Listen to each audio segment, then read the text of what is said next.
What do you think about constitutional carry or permitless carry? This is Alan with Quarter Horse Arms, and in this episode I want to talk about pros and cons and concerns with states having constitutional carry laws. And being in North Carolina, having just seen that defeated, it kind of brings up some questions about why do you want it? Do we need it? Should we have it? And are there legitimate concerns for not wanting it?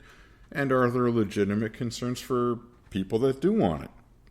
When President Biden took office, one of his things was that he said his plan was to defeat the NRA. Since he got into office, 11 states enacted constitutional carry, bringing the total as of May 2023 to 27 states, I believe.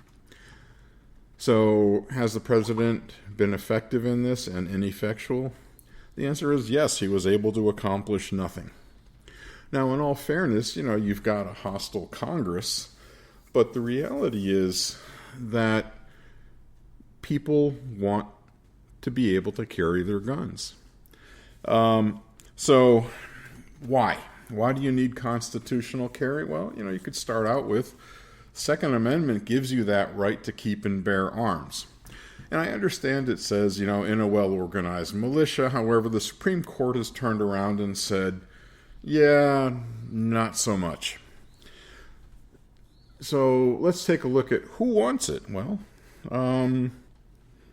people that want to feel safe, people that want to be able to defend themselves, both in and out of their home.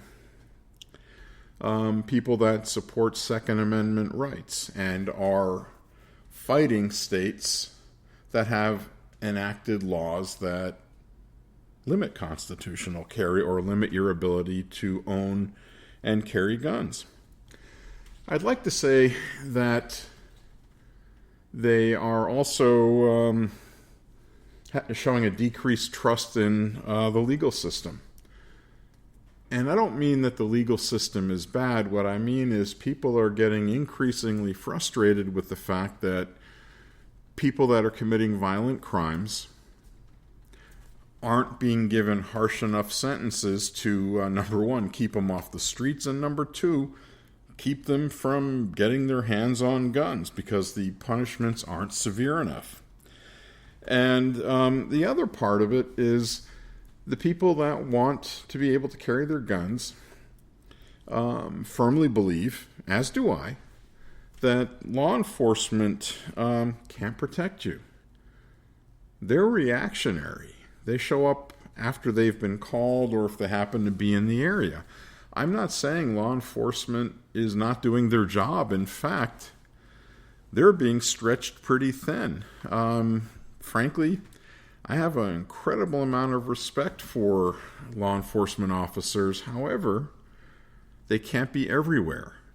And I'm not sure what it's like where you listeners are, but in my area, the police departments and sheriff departments are running 20 to 40% below staffing needs. People are leaving law enforcement or they're not going into law enforcement. Not paid a whole lot for people to shoot you and potentially kill you. So people are looking to protect themselves. All right, now, who doesn't want constitutional carry?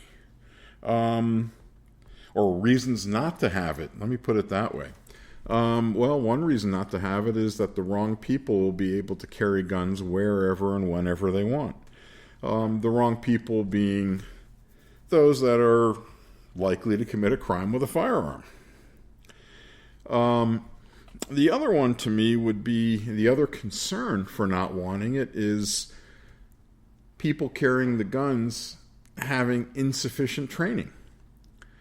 In North Carolina, you have to go through, if you're carrying, or let me rephrase that, if you're going to become certified for a concealed carry handgun permit, you have to go through about 8 hours of class time. You have to demonstrate shooting, And a good chunk of that class time is going over when you can and cannot shoot somebody legally. So if we get rid of that, we have a lot of people out there who have a gun and they may not be particularly smart or knowledgeable about when they can and cannot use their guns.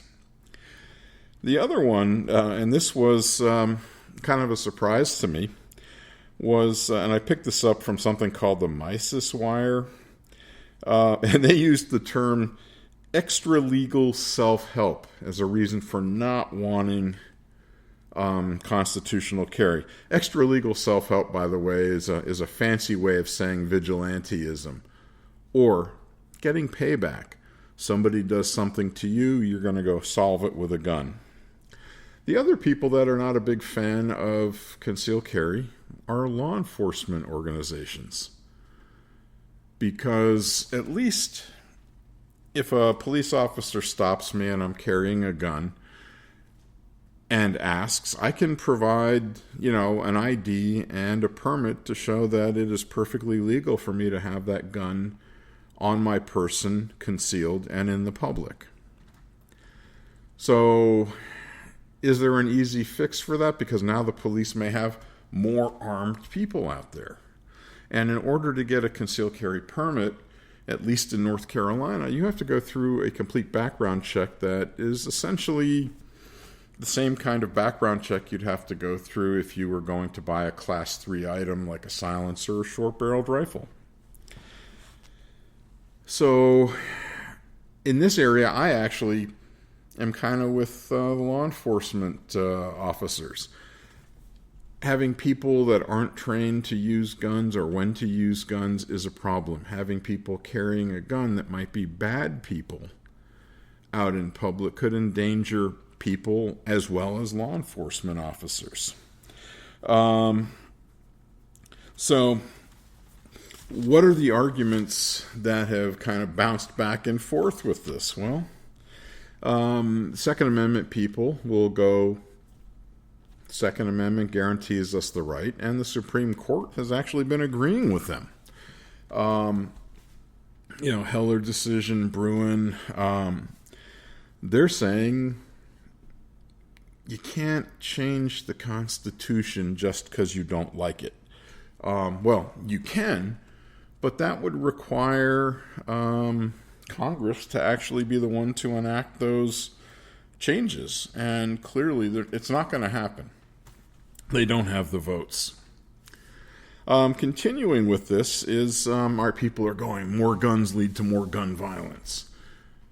Well, not so sure about that. And constitutional carry or increased number of guns will lead to higher crime rates. Not so sure about that either. Or gun ownership will also increase gun violence and suicide. And not so sure about that either. In fact, the data is equivocal, meaning that there's no relationship they've been able to demonstrate. They've tied higher crime rates to poverty and housing.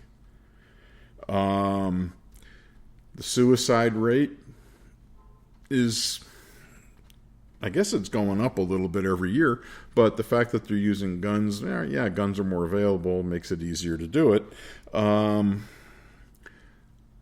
But again, no relationship between more guns leading to increased gun violence. Or increasing the rate of suicide because there's guns in the home. Is the suicide rate from using guns going up? Yeah, but if the suicide rate's going up, it doesn't matter how they're playing it out. The Boston University School of Public Health actually acknowledged that there are lenient carry policies, which was apparently their fancy way of saying constitutional carry, which, is okay. However, their interpretation of the data they saw was that there's an increased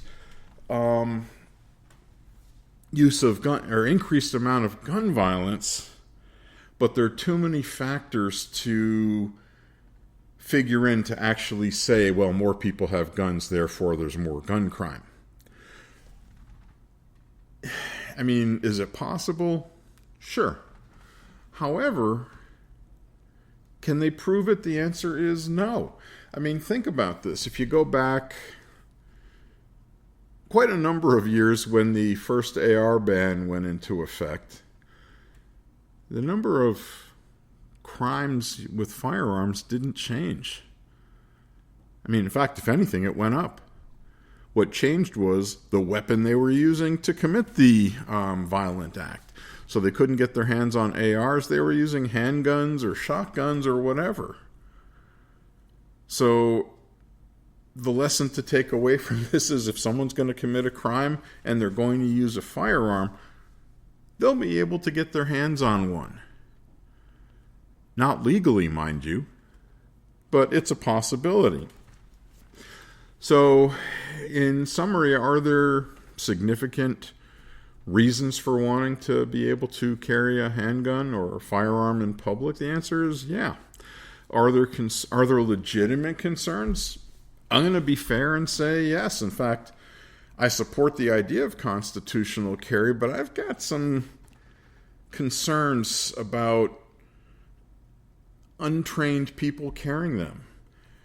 I mean, maybe the best middle ground would be if you're going to carry a gun in public, whether it's open carry or concealed, and you're in a constitutional carry state, maybe you have to go for a firearms safety course and demonstrate your ability to safely handle the firearm. Does that violate potentially somebody's Second Amendment rights? The answer is yes. On the other hand, driving into work about a month ago, there was, I wouldn't say it's funny, but it actually was kind of entertaining, where a guy who was teaching gun safety shot himself in the wrist. The following year, after they did reconstructive surgery while teaching another gun safety course, he shot his daughter in the leg. I'm not exactly sure what safety course he was teaching. I think in that case, he was attempting to clear a jam.